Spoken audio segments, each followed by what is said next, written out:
All right, we should be ready to go. Ladies and gentlemen, welcome back to the Bringing It to the Ring podcast. I'm your host, Kicking It with Leo, and I'm joined by the man, the myth, the legend, the one of one, Aidan. How you doing, my guy? What's up, my friend? I'm doing good, man. We're hanging out, having a good time, going crazy, taking over the wrestling world as we can every single day. How are you doing, Leo? I am feeling great. I appreciate you taking the time of your day to talk wrestling. Of course, man. Dude, fucking love wrestling. This shit's awesome. Always has been, always will be. I mean, yeah, it definitely is. And then the last time we talked, a lot has changed in the landscape of professional wrestling. First Dude, things I don't know when the first, last time we made a video. it It's been a had to long be at time. I least think had to be was like it like summer. pre-Mania last year? It may have been just before Mania because I think when we did it was right before Mania took place because we were talking maybe probably before the Elimination Chamber. I think we talked before I the think John that Cena was. turned. I think so because I vaguely remember us talking about Liv and Bianca. So it was either right before or right after. That's kind of crazy. It's been what almost It a year is. at this point, and we're right back at it, collabing once again right before Royal Rumble, which is next weekend. I don't know how you. I I don't know can't about believe you, it. but are you excited for Royal Rumble? I'm super excited for the Rumble. I really think that this Rumble is one of the more unpredictable ones in recent years. And I feel like the past couple of years we've kind of said that, but also at the same time, we've kind of had direction of who was going to win. I feel like last year a lot of people felt that Charlotte Flair was going to win. And I also feel like, for the men, people thought Jey Uso was going to win. Now, I was not one of those people. I thought last year the men was still kind of open, but at the same time, kind of predictable. This year, I have my pick for the Rumble, and I figure we'll get to that, so I won't say it right now. But I feel like the men's Rumble is a lot more open ended than ever. The women, I feel like there's one or two choices that are pretty obvious, and then the rest of Mm-hmm. it's still pretty open. So either way, I'm super excited for it. I think this is again a very highly excited, anticipated Royal Rumble. Exactly, and we're going into the Royal Rumble with a brand new WWE champion, Drew Yes, McIntyre. man. I think a lot of people did not think WWE had the balls to pull the trigger on Drew McIntyre. I feel like they were going to play it safe, and honestly, I felt the same way they were going to go safe here. But I'm glad that they gave Drew his moment. It's long overdue. And I think it makes the road to WrestleMania a little bit more predictable when it comes to the world championship scene now. Really? You think it makes it more predictable? It's more unpredictable because, like, Oh, okay. I thought you said predictable. I was no, gonna because say because I feel like we got a lot that we can do now. exactly. And now we know going into Saturday night main event, we do have a fatal four that's going to be taking place on that show. But before we get into that, we looked at Raw and I came across one of your clips that really stood out to me, and I your reaction was similar to mine. And it was literally your reaction to the stare off in the promo segment, this kickoff Monday Night Raw this past week between AJ Styles and Okay. Gunther. And I'm like, your reaction literally was the same as mine because I'm literally in utter shock that they were going to run it back at the Royal Rumble because I'm thinking they were going to save this for WrestleMania, mind you. But Yeah. how do you feel about them making this happen at the Royal Rumble? What are your thoughts on this right now? See, with this match, I feel like it's weird because, like, everyone's saying, AJ's going to retire heading into 2026, and this is going to be his last year. And we're 2 weeks in, it's already like, is this fucking it? Like, I never thought AJ was someone who wants a retirement tour. Never in my life. I Right. know better than that. Mm-hmm. So I'm just wondering, I'm like, are we going to get, like, a couple matches? A couple people be like, hey, your career's coming to an end. Let's run it back one more time. But are we really gonna end it in February? Now, I'm not a nerd. I don't know shit. I don't act like I know everything. But the one thing I do know is that I remember his contract was supposed to originally end in February. And I will take that into account and be like, are they just gonna end it out here? Is he cool and content with going out with a match against Gunther, someone who actually, cares about this stuff? And he's one of those guys who like, hey, if I tap out the Gunther, we're gonna put him over and do a good job at it. Is he cool with that? I don't know. I hope he wins, or I hope we get a bullshit finish. That way, we still get to see him because I really feel like AJ Styles retiring this early is a wasted opportunity. At least get to WrestleMania. At least. And I think that's the thing because when you think of AJ or just think of any, big name within WWE or just in professional wrestling, you think of them retiring on like a big stage. Whether if you're a fan of WWE or AEW, you think of your favorites retiring on a big stage, not just like a random episode on a Raw or SmackDown, or AEW fans like a Collision or a Dynamite. But it's like for AJ Styles, for some reason there is a fear in me because it seems like they're positioning Gunther as this ultimate opportunist, right? In the sense of he's No like way. this final boss, in a sense. Not no Rock, okay? No Rock. I'm not calling him the final boss, but he's the final boss, okay? But anyways, you gotta think Gunther is this black cloud looming over a lot of the legends in the WWE because I think they're positioning him as this new legend killer of this current crop of talent. You see what he's done for Gunther, with Gunther retiring Goldberg, right? Then Cena. Now we're potentially seeing AJ, and we know Brock Lesnar might be in that conversation. Chris Jericho, if he comes back to WWE. There's a lot of potential right there. But at the same time, I want to see WWE do something different with Gunther in the sense of not having him retire everybody. Let other talent get a little bit of shine, retiring a lot of these legends, right? Because that's what you want. You want to make that fair for everybody. I do think Gunther, he can benefit tremendously because I don't really see him winning the Royal Rumble, unfortunately. Even though he's a favorite, but I just don't see him being in the World Championship picture right now. I don't. But That's like valid. like you said, his contract apparently is going to be up in February.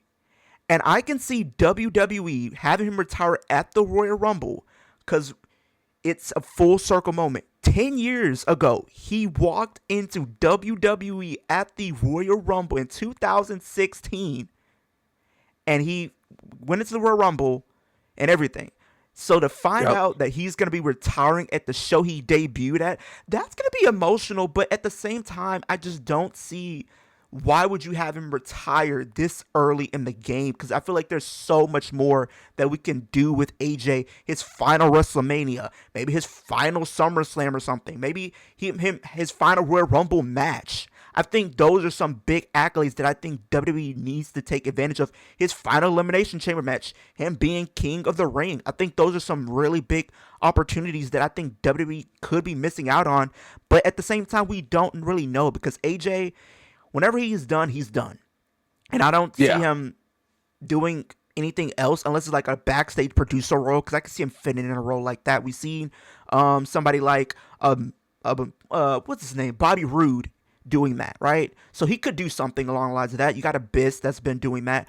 But what if, and this is honestly a big if, what if his contract comes up, he leaves the WWE, and we seen him show up on AMC, and he goes back to TNA and becomes a TNA World Champion? Because, mind you, he had a stare off with Frankie Kazarian before he lost the World Championship. Who's to say he does not make that jump to go back to the place that he made famous and go back and potentially have one final run in TNA? What do you think? I see Weezy talk about this a couple times. She thinks that I'm not saying she said it can happen, but she's mentioned it on her stream that people have talked about it. And I feel like while it can happen, I think there's also a world where it's like if AJ's career is on the line, it feels kind of douchey to go to TNA and pull a Ric Flair essentially. That hey, I had a retirement match, but I'm still gonna wrestle. Like, and now I'm not saying I'd be opposed to it. Now if they found a way to loophole it and make it sound cool, legit, and go sign me up for it. Because again, I feel like it could be really cool. Like I said, I've seen Weezy, I've seen other people allude and mention it. I think that it really could elevate AMC and TNA because I saw that the first episode people weren't too happy about it. I think that TNA can continue to thrive and be a big brand. They're no number two, trust me, all due respect. They're definitely behind AEW and WWE, Yeah. but I think they're a good brand. It's not necessarily they have to compare themselves to it. They're an American TV company, finally back on like national TV, and we're finally able to get the spotlight on our superstars. I think a superstar like AJ Styles helps bring you that limelight, helps bring you the fans that may not necessarily tune in because Mike Santana is your champion. No knock on Mike, but he's someone who, oh my God, everyone has to stop what they're doing. Mike Santana is on the TV. Like a casual wrestling fan probably has no fucking idea who he is. And all respect to Mike. TNA hasn't put him in a situation and capitalized on its momentum to put him in that spotlight. So AJ Styles is a name where you don't do a lot of work to get people in the door. They see his name on the marquee, they care. A lot of people watching the debut watched it to see AJ Styles, thinking he might wrestle, which I knew he wasn't going to fucking wrestle. We all knew that was going to happen. We knew he was going to come in and cut a cookie cutter promo and go on about his business, and that's what he did. And if he does lead to something, cool. If it doesn't, then I can't say I'm shocked. Yeah, but it's just I know a lot of fans are still kind of still processing John Cena not being in WWE. Only for like literally the next month, we see AJ go out. Like I feel like that's really gonna get a lot of people hurt because now that means if Gunther goes through and he wins this match, do you not know how ground shifting this is? He retired the face of WCW, the face of WWE, and the face of TNA all within a year I like how span. you word that. Like, do you not Actually, I know? really like how you put that. That's a good way to look at it. Now, I don't think anything in Gunther's career could ever match what he just did to John Cena. I don't think, and it's not like it's not on Gunther, but you only retire the greatest guy once, Yeah, so you're never gonna get anything at peaking that high again. Now, I think a lot of people will still be emotional, be upset for AJ. Don't get me wrong. I think we're gonna get a lot more shit online, like all these other people want to do, yeah, because they were all crying and moaning because Cena tapped out. Was I upset by the fact? Yeah, but like it's not that serious. Gunther is gonna be on Monday night the next night. John Cena, he ain't coming back. So, exactly. there's no tarnishing a legacy when it's already over. If it's over, then do what you can to get the next guy over. That's the thing, and And I you think have a with point. AJ, he probably taps out if he loses. He probably taps and calls it a career. I don't think he loses. My gut's telling me we get a little more AJ, and then he goes out. We're gonna get to that match because we're probably gonna do a little bit of predicting a little bit in just a minute. But Sounds now, good to me. but we seen on Monday Night Raw, we seen different things happen. We seen Maxine Dupree have another match with Becky, and I'm gonna be honest, and I'm a fan of Maxine, which they're trying with her, they're trying to get her over, but this feud with Becky hasn't really been all that good to me. I feel like the first match Okay. was decent. I feel like a lot of the matches just haven't hit. I don't know if it's just me watching. Maybe you have a different perspective, but the matches just did not hit. I don't know if it's just the chemistry that those two have in their styles, but what do you think about like their feud overall? See, it's interesting. I was actually at the match where they had at MSG where the title changed hands for that. Mm-hmm. And being there, I thought the match was cool. It wasn't anything groundbreaking. It wasn't like, oh my God, I'm going to tell my kids about this or anything. But I thought the match was good. They were both playing their parts to perfection. Maxine, that big underdog. Becky Lynch, the favorite, the heel, the maniacal, getting in her moves, being all technical and stuff. And then when AJ Lee came out, the building really came off. The roof came off the place. It came unglued, as people would say. Yeah. And there was a lot of excitement in the building. Now, this most recent match, I'm not gonna act like I was super logged into it. I don't think it was as good as the other one they had, but I thought that other one was actually pretty good. I thought this match was okay. It was solid. I didn't love the way they went about the daddy spot because I didn't think it Yeah. was like, when Damian Priest and Finn Balor had that spot with Gunther Mm-hmm. at SummerSlam a couple years back, where you had to have the whole reveal of what happened. The fact that Maxine was just staring at her do it, I mean, sure, it's fine, but like that's a small detail that I would have had her change. I would have had you looking the other way. And the ref's like, it's two. And she's like, what? And then you see a replay. It's like, oh shit, that just happened. I would have done it like that, but I thought the match was fine. I like the story. I hope it's over because Yeah. I don't think we need to run it back again. Don't. I just think you're really entering Chelsea Green and Meechin levels of let's run the shit back over and over until the wheels fall off. And I don't think we need to do that. So hopefully we move on from it. I think Maxine could definitely win that title or another title again in the future. But for right now, let her feud with Daddy, let her cook up, let her get that chemistry up, and we'll see where it goes from there. I kind of agree. I think if you run back this feud, you run the risk of fatigue for a fact. And I think that's been the norm for a lot of feuds where it's not that the feuds weren't the best, it's just the fatigue that we've seen it over and over and over again. So it's like, give it a break. I do think with Maxine facing Natty, because I think that's what we're getting. I don't think we're getting Natalia. I think the way they presented her on Monday, I hope so. I think we're getting the living Give me, legend Natty. give me Natty Neidhart. That one would be money. because I think what they're trying to do is give this feud between Natty and Maxine some type of substance to where it makes Maxine look a little bit more legitimate in the eyes of fans because she's going in there with a legitimate Natty, not Natalia. And this is something new for Natty because if we're giving her the opportunity, this woman can easily go and be a women's mid-card champion any day in a blink of an eye. I'll go one further. Natty Neidhart, as the presentation she is in AAA, she could be the world champion right now. I agree. If you really put the Money in the Bank contract on her, I would not blink an eye. I would not bat an eye. I don't even think we need to put the Money in the Bank. She could get number one contender, go fight Stephanie Vaquer right now, and she, even if it's a little bit of a shock, she could beat Stephanie, and it would be believable because this Natty character is actually cool. Agreed. But it's different. It's not just the same. I'm in the Hart family. I'm Natalia. And I'm not knocking Natalia, but that's what they do with her. They don't really give her anything to work with. I feel like for years it's just been, oh, she's Natalia. She's been in the game for how many years? And we have something with substance now, and everyone loves it. Let's put it on TV, get the music reworked, get all the security guys out there, and let it work every week because people are going to like it. I agree. And I think when you do it, Maxine, I feel like if you can make this feud work with her, I think that's really going to get her over even more. Because you can tell WWE are impressed by her look. And I think if she can really nail... And she's decent on promos. Like her promo that she had with Becky, I enjoyed that. I was very shocked and caught off guard because I'm like... Yeah. She's been developing over the last couple of years. So you can tell she's going through her evolution in her character. I do think this feud is going to potentially propel her to that next level. And if you really wanted to, I don't see her being a world champion right now, but the opportunity is there if they can continue to build her correctly. But if you put her on SmackDown, let her go after the U.S. championship. If they have a draft this year, her being a U.S. champion, I mean, it kind of fits, honestly. I think she's proven that she can be a champion. And I do think she's probably going to be in the Rumble. I feel like her and Natty are going to probably be in the Rumble, even though they're not really like announced or anything. And speaking of that, this is going to segue into Royal Rumble before we go to none other than Saturday Night Main Event. So I've been seeing a discourse online where people are very upset that people are announcing for the Royal Rumble, and I want to get your opinion. Because for me personally, I don't have a problem with people announcing, but at the same time, I like when they don't announce everybody because it has that element of surprise, like not knowing who's going to come out in the Rumble, not knowing where they're going to come out. Because it's like, you look at the past few Rumbles where it's like half the field is pretty much announced going into the match.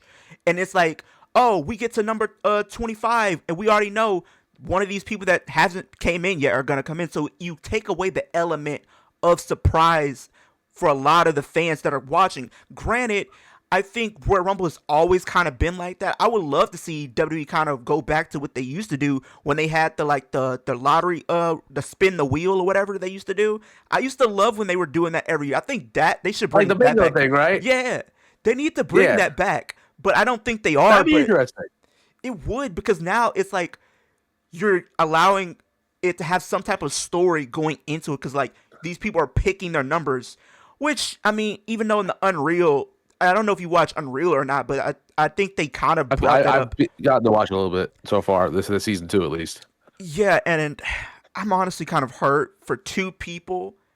Two people really hurt me that I was hurt watching, and that's LA Knight and Chelsea Green. Because LA Knight was getting chewed out by Triple H for... Okay, I don't mean to cut you off here, but like, I don't know if he was getting chewed out now. Now I do think he was getting the dad talk. Like, yeah, you know what you did. You did it like that. It felt like you could have been like, hey, listen, shit happens. I would have liked like this, but again, I mean, I understand where you're coming from. He definitely could have been a little more respectful to LA Knight, especially when you didn't give him the win, which you should have done that anyway. But to be fair, I think a lot of that Unreal is a sham. I don't buy half of it anymore. I thought season 1, I saw someone on Twitter and they had describing it. Season 1 felt half legit. This one felt like a schmuck, and the next one is gonna be like, oh, Triple H, it's all part of the show. Oh my gosh. we got you now. Which, I'm sorry. There's no way you could think of anything better to be like, hey, let's give Chelsea Green the title. What do we do after? I don't know. I'm so sorry, but literally after this, literally Road Dogg needs to be taken out of the boot, take him off the take him off the You team. want to put this everywhere. I'll say it for you. Michael B.S. P.S. I'm Balding Hayes. All respect to you. You've done great work in your life. You and your two hairs, we got to go. We got to move on. You're past your prime. It's over. Road Yeah. Dogg, you can suck it somewhere else. It's over. Bruce Pritchard, Oh my gosh. it's over. Get people who are not above the age of 80. Let's have some people created below the age of 40. We can get some active talent in there who either aren't wrestling, injured, or are 50-50 in there. I like Paul Heyman in there. He does a damn good job. I Yeah. like having Robert Roode. I like having some of more of these recent retirees who are in the creative room who can help give you their opinion and give you the construct of how to book your show who were on the show. Instead of these guys who, Bruce Pritchard, I don't remember him wrestling. So No. he was what? He had the red face paint, Brother Love, how many years ago? Gosh. That's what we're basing it off of? Brother, ugh. You can't book Dick now, so what are we waiting for? Like I said, Michael Hayes, Road Dogg, Bruce Pritchard.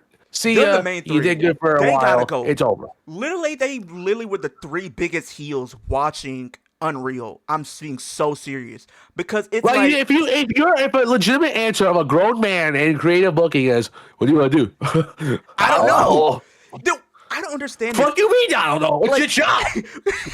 It's not even us trying to troll, but it's like, how are you part of literally the creative process for a lot of these stars, a lot of these storylines, and you don't know what to do, or you're just gonna suggest something and you don't even have a plan to set it up or even see it through.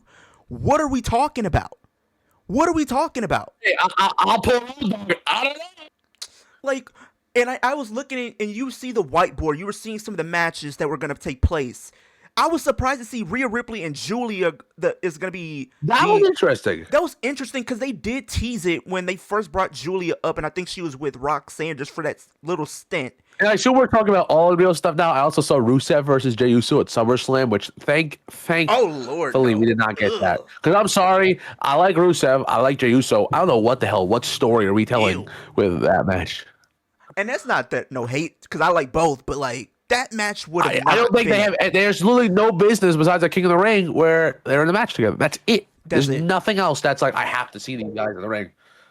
And then it's like if you look at Unreal, I was very shocked that Becky talked about this contract that she's on is her last contract. Yes, I saw that. I'm very shocked, and I'm not shocked because she's done everything that there is to do in the WWE, from being a tag team champion, headlining WrestleMania, main eventing WrestleMania, being a multi-time world champion, Rumble winner, Chamber winner. She's done it all. She's faced with some of the top names in the company. So I feel like what more is there for her to do at this point? I mean, at this point, she's trying to do some really interesting work with the Intercontinental Championship.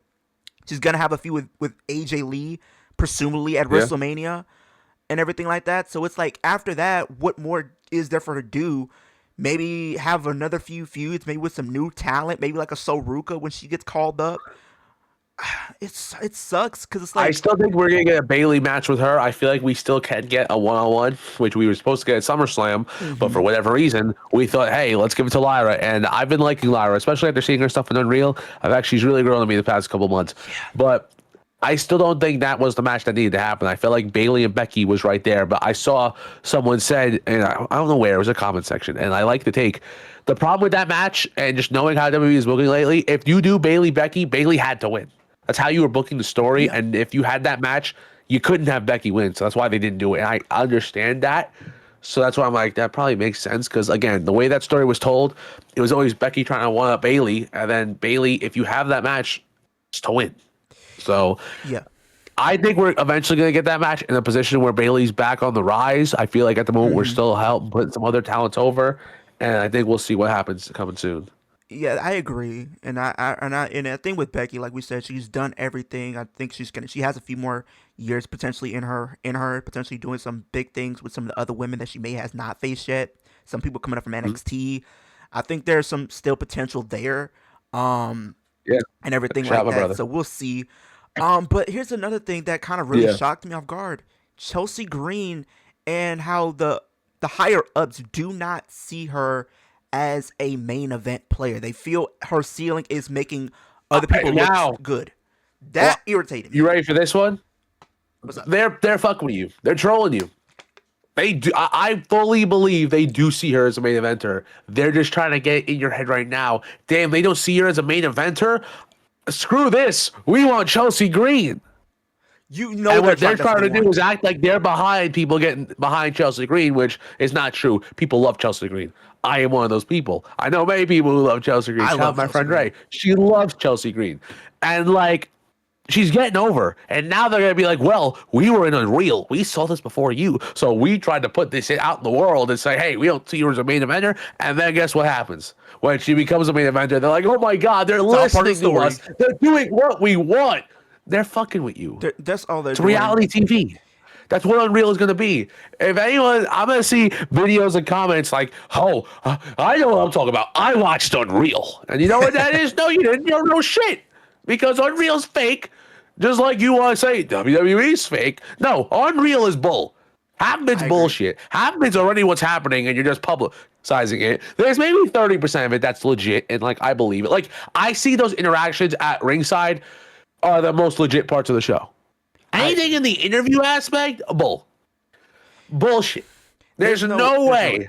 There's no way you're not trying to like gut me and try like LA Knight. He's gonna win the Royal Rumble, and we'll get to that. But you know why he's gonna win it, right? Because they just made him look like a fucking little bitch on Unreal, and it's gonna be like, oh, LA Knight's getting treated unfair. And then when he wins the Rumble, oh my God, we're treating him fair again. Like, And then they're gonna take mind credit for it trickery too. 101. That's the funny part. They're gonna take credit for it and they'll be like, "It's all part of the story. It's all part of the show."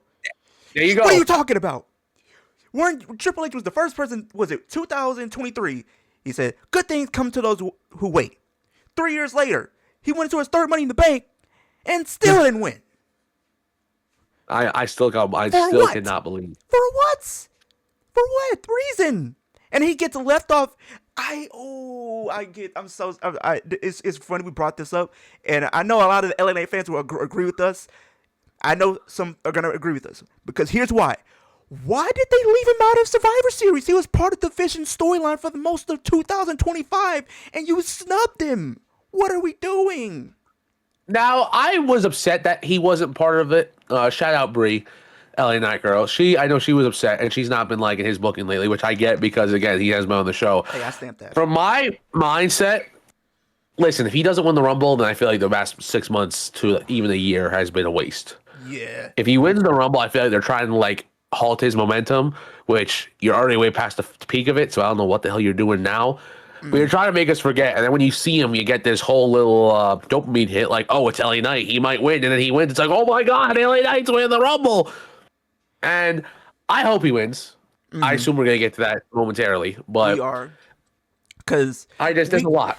I'll save the rest of my speech for that conversation. I know we're still talking about Unreal. I know you mentioned we're talking about Saturday Night's Main Event, correct, sir? Yeah, Saturday main event. That's what we were gonna get into. So we did see on Raw where we seen some women declare for the Women's Royal Rumble. I think. Oh, so you mentioned, yes. I wanted to talk about that because I pulled up a picture on my phone while I was on my phone for it, and I'm going to show you a picture of the 2000. I believe this is 22 Royal Rumble. Now I think you can see all that. You see how many women are announced? You see that how was many? So many. That's at least like 15. And then the men's right match. There's the men for the same year. Oh nah, no. And people were It's the whole complaining. fucking match. It's the whole match right You know there. who wasn't there? Bat Bunny, Shane McMahon, and Brock Lesnar. And Johnny Knoxville. Wait, that might be a lie. No, Johnny Knoxville was announced for that Rumble match. He was. Oh yeah, because Yes. that was the number. I think He announced he was the first himself. person. He was the first person. I think was like on social media, not led into like the feud between him and Sammy. I think at that year's WrestleMania. Yep. That's exactly what it was. So you're telling me right now, that's what we're entering now. I agree with people who don't like it because I don't like having to know everyone who's gonna be in it. I already know half they're gonna be in it anyway. So don't just tell me. Like for the women, if we get past 14 names, I'm gonna have a problem. Yeah, because I should not know majority of the match who's I'm gonna be in looking it. at I the should. names right now. We have 1, 2, 3, 4, 5, I believe it's 6, 10. 7, 8, 9. 9 women. Yeah, it's 9. 9 women so far. And we already know people like what Nia Jax, Candice LeRae, Lash Legends will be in the match. You know, we already have Jordan Grace will be in the match. So there's already so many women who are going to be in it. So Cause let me we need to see. figure out what we're doing. Because I'm looking, because I think so. We did see with the women, we seen multiple people announce. We seen a situation between, we had Rhea and Io come out there. Speaking of which, Yeah, they are Rio your and current Judgment Day tag are team Raw. champions. They're your current tag team champions. How do you feel about the tag team division for the women right now? And how do you feel about Rhea and Io as your tag team champions? I love it. I think it's been really good. I feel like they've been actually paying attention to it and putting effort into your tag division. The problem is, with that being so highlighted, that SmackDown division sucks. It's blatantly horrible. Jade Cargill has been champion for 80-something days, and she's defended it nonce. You heard me correctly, nonce. None. No Yeah, title defenses. it's And trash. everyone was complaining about Tiffany Stratton's reign. And the problem with Jade is she's someone who's been having to prove herself that she can wrestle and she really can give you all, it all. And she's not able to do so when you don't have her wrestle because you just use 2 people who get injured. And it's like, oh, well, she injured them. You can't wrestle anymore. No more matches. And it's like, you're the world champion. You're not defending it. You're not wrestling. You know, you have the look. You got the promo. But when you can't back it up in the ring or don't even get the chance to show it, then what are you going to do? Yeah. And I like Jade. I have no knock on her, but I thought it was a mistake to give her the champion when you didn't have the roster around her to make it look good. Yeah. It doesn't look good right now because she's not defending it and she's not doing anything with it besides the fact of, oh, let's have these stare-offs. I'm Jade. I'm that bitch. But that's the whole thing. Yeah. You don't get It's to, pretty you much don't get to go in the AEW ring and fuck someone up. Sure, get to go in the ring and fuck someone up and be like, yeah, I'm that bitch. I'm going to stomp you, beat you, and I'm going to hold my championship over you. There's none of that. It's So AEW we have all this talk and we can't do anything to show the walk. So what do we do? It's kind of one of those give or take situations because it's like it's giving me AEW vibes all over again. It seems like she really never had like a concrete story. It was just like squash matches over and over again until like they 100%. finally got to her big feud, which was a one off. It was Chris Statlander when she took the title. That was really it. That was her run. It was no concrete story, and I feel like we're doing the same thing, copy and paste in WWE. Like we need competition, and I think we were gonna get something with either Machin or BFAB. But let's be real here: was anybody really gonna be buying into the story of the idea that either BFAB or Machin were going to defeat Jade Cargill? No, No. no. And it's no disrespect to them; they're Not both at all. talented women, but they don't stand Exactly. a It's not chance. disrespect to them, but if you're treating your women superstars like Meech and BFAB like jobbers, that's what you're treating them like. Yeah. Because if Meech can't even get one pinfall over Chelsea Green in 1,000 matches, why in the world is she gonna beat Jade? Like, how am I supposed to actually imagine a world where that would happen? You can't because you're not giving me anything to work off of. And then BFAB, it's And like it comes back again to all these bookers like fucking Road Dogg and Michael Hayes, who are such geniuses. We can't find somewhere to have Jade Cargill defend the belt. somebody explain to me what genius. Because if I'm looking at Unreal and I'm seeing everything that they're I doing, want to know who pitched it. I want to know who pitched her winning with having no fucking plan. Because what are we gonna do? Nia Jax and Jade Cargill, we're gonna run that it ain't back gonna work. again? That ain't gonna work because it's like right now Jade is a heel and Nia's a heel. So Don't worry, they'll find a way. They'll try to find a way to somehow think people don't like put it Nia past Jax. WWE to do it. But it's like you said, the tag I know. division is good, but at the same time, it comes as a detriment to your singles champions who need star power to face them for the championship. Because if you look at Alexa and Charlotte, right? Either one of them can pose a threat to Jade. Let's be real. But Either one of them would mop the floor with Jade Cargill. And people and people who seem to hate the idea that I keep bringing this up so much. Jade Cargill, if you look at her from a physical aspect, yes, she looks like a star, right? But her in-ring work does not match that. Her in-ring work still needs a lot of improvement. Her promos can be hit or miss. I think the ring work definitely still needs work. I think the promos actually are decent. The issue is when you cut a good promo but you don't wrestle, it doesn't mean anything. And plus, so we're not able to see that promo work continue into her in-ring work. Mm-hmm. And like, you could talk smack in the ring. You could actually, develop it and really showcase what you got. But her not even giving the chance to do so, like, she's had some. I thought the SummerSlam match with Tiffany Stratton was really good. Yeah. I didn't love the Saturday Night's Main Event match, but I knew you were just going to get the victory and squash her. That's how you had to book the match. That's how it went. Yeah. I don't like how we just have nothing else because, like, what are we going to do? why does Jade Cargill get a championship reign just to what? Hold it till WrestleMania to have a big match because there's gold on your shoulder? It's like, to me, I don't even. I feel like they have her whole title reign on autopilot until Bianca comes back, because that's what it That's really exactly feels what it like. is. That's That's exactly what they're 100% doing, what it is.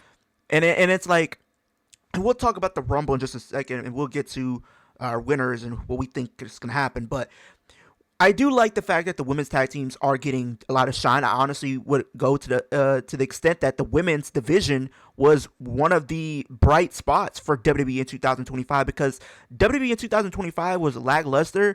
I know a lot of people say, "Oh, it was so trash." Look, we were not 2018, 2019 WWE in 2025. We were not at that level. I feel like the No. right comparison was SmackDown of 2017. There were a few good things that happened in WWE, but I feel like there was a poor execution on certain moments, certain storylines, and it ultimately hurt either the feuds or whatever they were trying to build. I think that is the right thing you could probably say. But to say it's 2018, 2019 bad, no. There were a few questionable booking decisions. I'll give it that. But I feel like at the very least, it was still somewhat watchable in the grand scheme of things. So I don't know where the sentiment of, oh, this was the worst year in WWE. Like, no, there's no such Definitely thing as not. I perfect don't year. think it's that bad at all. It's not. It's not, because 2018 was awful, awful, Yeah. A awful. lot of people like to go back and look at some of these older years, and I'm not one of those people who love to constantly ramble on about it because I hear about it so much. I just like eventually, I'll be honest, it gets old, or we Yeah, have the same people bitching and moaning to just get their point out there because you have nothing of like coherence, like anything to talk about. You're talking about nothing. Like, some people love to hear themselves bitching and moaning just because they like hear sound their own voice. And I'm not saying it's you. I'm no, no, not no. at you. But some people do it where it's like, I've seen 100 times 2018 was ass, or 2019 was the worst year ever, or now WWE sucks. I'm not gonna be watching because this is so boring. And it's like, I don't care. I don't I care. I don't give a really fuck don't. if you're not watching. It's not It's changing my life. no, and Like, if you have something to be upset about and give criticism on, do it. Don't just say I'm not watching and it's boring. That's your whole video, and milk it out for a minute to get on some payroll. Not pay like payroll. Sorry, the creator fund, because there's some yeah. people who do it. And it's like a lot of the fan base, and I try to like stay off some social media sites or whatever, because it's like some people, it's okay to have your opinion, but to literally berate somebody else because their opinions don't align with yours is just kind of just You know what's unnecessary. crazy? It's If like, you hate someone in WWE, I don't. Okay, what am I gonna do about it? You're your own person. It doesn't just because you don't like someone doesn't mean, oh my god, I gotta get all defensive and angry and upset about it. It's like, okay, exactly, you but don't like it's someone. and it's If like, it sounds stupid, I might make a comment about it, but I'm yeah. not gonna act like, oh my god, Leo is so stupid. Let me go on Twitter. Leo, you're a fucking idiot. You're stupid. I hope something bad happens to you. Some of these I don't need to do fans all that. and some of these fans honestly just need to touch grass at this point. Just like step outside, go. Not how easy, touching grass, because a lot of people don't do it. All they do, keyboard warrior, baby. The funniest thing that I always hear about content creators, and we can speak on it because we're content creators, how a lot of people seems like every time we'll make a compilation or get invited to like an event, the first thing people want to run to the social media is like, oh, you were paid, you're an industry plant. Like, what are you talking about? See, I'm nowhere near any of the size to be where I could say I'm at and ever get those comments. But I see a lot of people who I've interacted with, some of them I happen to be friends with, who do get those comments. And it's like, how is someone a paid shill because they happen to get invited to a show, or they happen to go to a show of a product that they watch or they make work off of? Why does Exactly. everyone have to be a paid shill because you just happen to be somewhere or you get an opportunity? Because you know what's crazy? Is Triple H hitting up these people to come to their show? No. Nope. It's your social media guy. It's the It's social this media team accounts. who is built in place to do these things. Because you know what? If there's a creator at a WWE show, 99% chance Triple H don't know who he is. I guarantee you Triple H don't know who Kai Cenat is, other than the fact that people told him who he is. Does Yeah. Triple H watch Kai Cenat or Speed? No. No. He don't fucking know them. And it's like people just seem to really run to the internet and have this narrative that feel like, oh, we're getting paid, and it's not the case. Like a lot of the content creators that we know, they're either there for work or they're just there to enjoy the show. So it's like Yeah.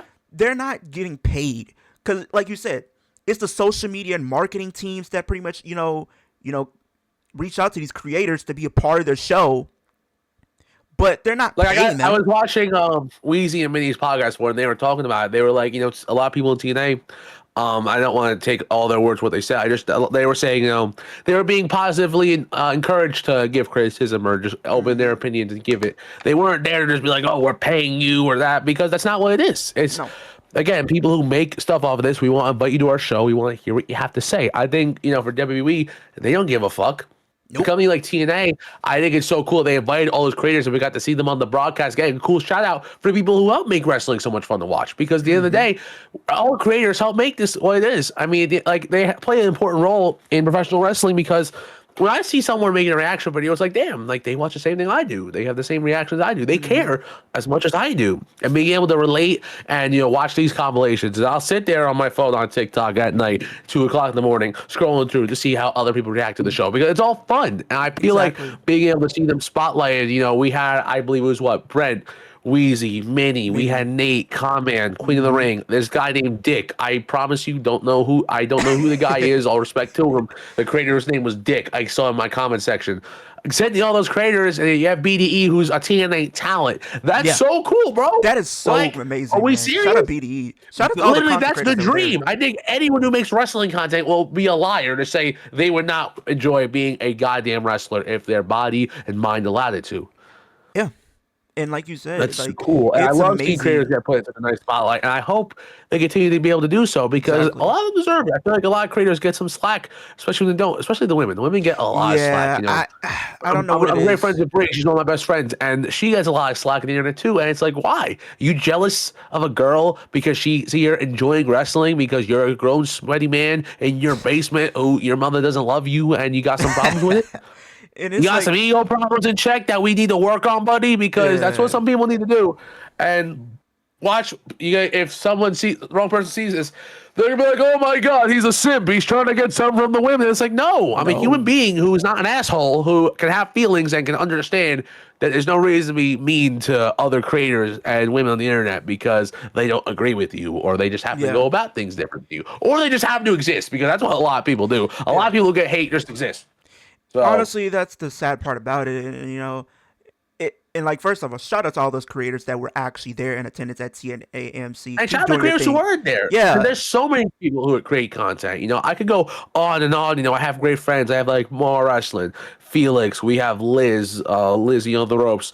We have Alan Owens, Van Vliet. These are the people who I'm friends with and I enjoy to talk to because they make wrestling content so fun. They're just a nice fresh breath of air that wrestling desperately needs all the time, where it's full of negativity because IWC ain't real and it's just a place that you go to. I avoid it as best I can because I cannot stand all these people bitching and moaning and complaining Yeah. just to hear or see their own tweets. Oh my god, I got 1,000 views. Oh my god, let me hate on this person. And I that's what it can't is. stand it. Some people really just hate just for clicks and views. Just That's like what it is. that's all it is. Cause it's like I literally try to stay on social media and like I support a lot of the content creators within our space because they don't have to do what they do, but they choose to do it because it's what they love. And I can support that. Does every creator have the same view on a certain wrestler or certain product? No. But that's where we can come together and actually talk about it. Talk about it. But instead Like of like adults. exactly, instead of going on social media berating them, want to call them names for no reason. And like you said, for I don't understand why a lot of the IWC seems to target the female demographic, especially the female content creators that we Yeah. do have in our space. Like you said, Wheezy and Minnie, like and Brie. Like I don't understand why they seem to get so much hate for just being them, just for being themselves, for just Being being cool ass women on the internet who fucking like make wrestling cool. Alex Queeler as well. These are some of the creators I genuinely enjoy watching because it's like, damn, they're cool, they're real, and they're always just they love wrestling. And some people are like, oh, you're a shill, or you hate this guy, or you're a simp for this one. And it's like you're a bum, bro. Like you can do so much more with your life. I know someone's gonna come over here and complain and say, oh, look at this guy, he wants to be seen by these people. I don't give a fuck if they don't ever see me. yeah, I have happen to know quite a few people in the space. I know some of the women in the space. I'm glad to, some of them I'm their friends, some of them I just happen to know who they are, and I've had great conversations with all of them. And it's like, listen, there's no reason that me as a man, I have to be worried that someone cares about who I'm friends with or who I have to happen to That doesn't matter. talk to on the internet or interact with at shows. I like who I like, the people like who the people like, and I'm always going to support those around me who are always positive, always try to have a fun time with it, and always are real. I don't like to be friends with people who are phony, and a lot of the creators I happen to follow and support and are friends with, I always love to put 100% into it. Like, hey, they're cool. Like, I'm gonna rock Hmm. with you. I'm gonna support you because that's what everyone needs support, and everyone always needs to have people around them who support them. And if I could be a part of that for a lot of people, then cool, because I have that for me as well. There's a lot of people who support me, always rocking my content, and always give advice when I need it, even if I ask for it, even if I don't, they'll always offer it, and that's something I'm entirely grateful for. That's absolutely true. And one thing I've been telling myself like throughout this year is I want to try to do everything I can to make to an extent, because I know I can't change the entire wrestling community, but make it somewhat positive in some aspect. Like Hey, where, listen, if you can affect one human being, then that's yeah, more than other people that's more do. than enough. Yeah. So, like that. Say for anyone who ever wants to be a creator, whoever wants to make content, because not everyone's a creator. That's not a knock on you. I feel No. like there's a lot of people who have different ambitions and different goals when it comes to making wrestling content. And if you really truly want to be a creator, be you. Hmm. Make content, have fun, and don't worry if there's one person watching your videos or 1,000 people watching your videos, because it's never going to be super consistent. There's only so many people who could have all these viewerships. Maybe if I'm streaming and there's only 3 people in my chat, but they're all there the whole time, I love that. Yeah. If I have a night where there's 300 people, I love it as well, but I love it the same and differently because there's different goals and there's different, levels to it. And you know what? I'm never going to be ungrateful if there's one person in my chat or 1,000 people in my chat. So I feel like for any creator, don't worry about the number. Just have fun. It So at the end really, of the day, yeah. if you're just doing it to make money, then This is not the space it's for harder to you. grow. It's gonna be You hard. gotta You have to have the you gotta have love passion. for this. Like You gotta you have have love. to You have gotta a have the passion passion. for what you do. And Like, you know people who have the love and passion. You know people who are just trying to make hmm, off of it. You know. exactly. And like that's really the advice that we can give any creator is like if you're getting to in this space for like wrestling, don't really do it for the money. Do it because you love what you're doing. Whether if you're a fan of AEW, WWE, or just a fan in general. I'm not gonna be one of those type of fans that literally you have to pick a side. I'm not picking a side. Okay, I like wrestling in general. I I don't. feel like most people aren't like that, but the problem is Twitter's like that. So Twitter makes a lot of wrestling fans, bulk together, which is terrible because I'm sorry, we're not like all these fucking Twitter idiots who don't have a life. Like, let's be honest, you get these stupid takes from people who have Twitter Blue and they're subscribed to it, so you can make your quick bucks on it, which is stupid. It really is, and it kind of sucks, unfortunately, like that the wrestling community has to be Yeah, toxic the but way it is. But all we can do is really yeah, focus on ourselves. And honestly, like we said, we talked about different content creators that they're a huge inspiration for me because a year ago I was not really having the confidence to really stream on my own, but really watching people like yourself and other content creators like Santi and Conman, Wheezy, Minnie, seeing them do that consistently and just having that passion and that drive, and they're constantly getting better each and every week, that gave me the motivation to try it out. And was it a big risk? Was it a big risk in the sense of taking a step back out of my comfort zone? Yes. But it's rewarding in the same time because at the same time, I'm able to get better. I'm able to push myself to the limit and get better. That's really what it mm-hmm, comes down to. Like, and that's 100%. another advice we can give a creator. Don't be afraid to take risk. Never be afraid. Cause like I was in a YouTube group at one for a while, for a long, long time, and I got comfortable. I got comfortable, YouTube groups that's and it was I have an hard. opinion about that. I'll keep that to myself about certain YouTube groups, but I was in a yeah. YouTube group for a while and everything, but it was a huge, huge step forward in the sense of being a content creator. But it's rewarding because I did something I never thought in a million years I actually thought I had the confidence to do, Yeah. and it's been amazing. It's been amazing being able to watch Raw and being able to watch SmackDown. And like you said, I'm not really worried about 300 people being on my chat or even if it's just one person. Just being able to have that dialogue with somebody and talk wrestling, that's amazing. That's amazing for anybody to have that opportunity. So that's just something I just want to throw out there because people just seem to be very, very toxic and just want to be a-holes every single chance that they get. Toxic masculinity. Yeah, well said. Oh my gosh, Kit Wilson is getting so over. I know people are making. He's one of the most over figures in WWE right now. I'm calling it right now. He needs to win that U.S. Championship in 2026. I don't know when, and I don't know where. I don't even know. I don't care if Oh he holds man, it for like a long period of time, but give me at least like a 3 or 2 week reign with the belt. Like I would be so for that. that'd be funny. Cause, Yeah, well said. cause like he's so over the song. I at first I didn't really get Yeah. it, but then I went back and rewatched it. I'm like, yo, this song is so catchy. It's so catchy. They put it on YouTube in rewind in like a loop. Like what? 4 hours. For 4 hours. And mind you, I'm at the gym working out and seeing and listening to his music. I'm like, somebody literally comes up to me and say, "What are you listening to?" I'm like, and I showed it, and they was like, "What is wrong with you?" I'm like, "I'm a wrestling fan. What do you expect from me? What do you expect from me?" So it was kind of a weird exchange, but it was also kind of funny because I didn't care. I just kept working out and listening to some Kit Wilson. But it's like Yeah. to me, Kit Wilson is what they were trying to do with Heath Slater, if that makes sense. Because I feel like for I see it. I see it. I've drawn those comparisons myself, but I think it's different. I mean, I watch Weezy a lot, so she was mentioning it like it's a little bit of the modern day version of what like Fandango or Tyler Breeze were doing with the Fashion Police. You kind of get that a little more with the toxic masculinity. I'm like, yeah, I mean that's kind of what it is. It's literally just modernized in the right time for. I feel like they were a little before their time. Heath Slater was even a little bit before his time because if he was around right now, that fucker would be so popular. oh, he would be definitely popular, like currently right now with the current landscape of talent that they have. I'm just one man. The one The thing one that man. people seem to forget, I think it was for a little stint. I think it was 2014 Slater Gator when it was like Heath Slater Oh my and god. Titus. You Dude, want to talk?